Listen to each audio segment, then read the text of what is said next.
لا حول ولا قوة إلا بالله العلي العظيم. أعوذ بالله من الشيطان اللعين الرجيم. بسم الله الرحمن الرحيم.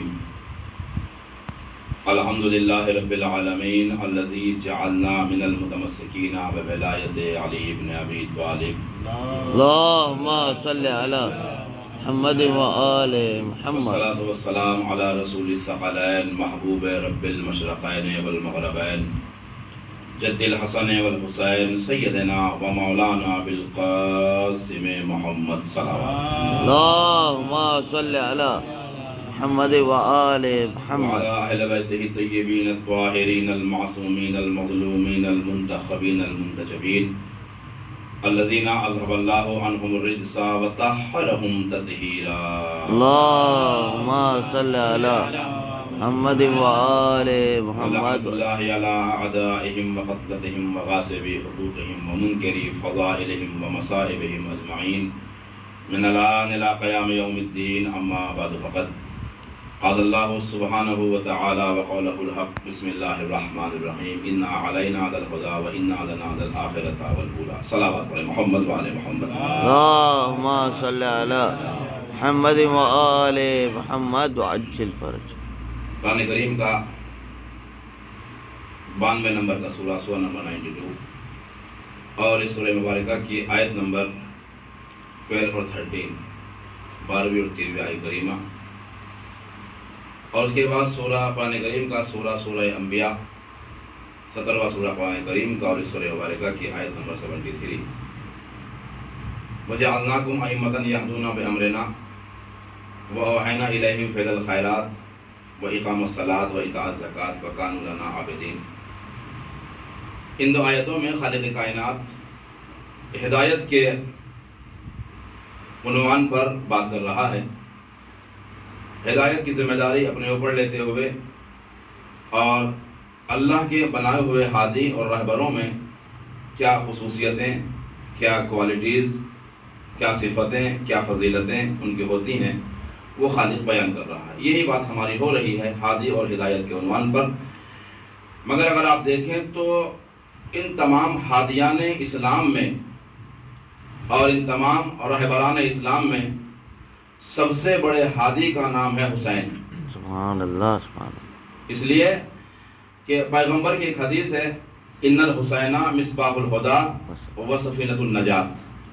حسین ہدایت کا چراغ ہے کہ جس کے ذریعے سے لوگوں کو راستہ ملتا ہے، ہدایت ملتی ہے، سیدھا صراط مستقیم ملتا ہے.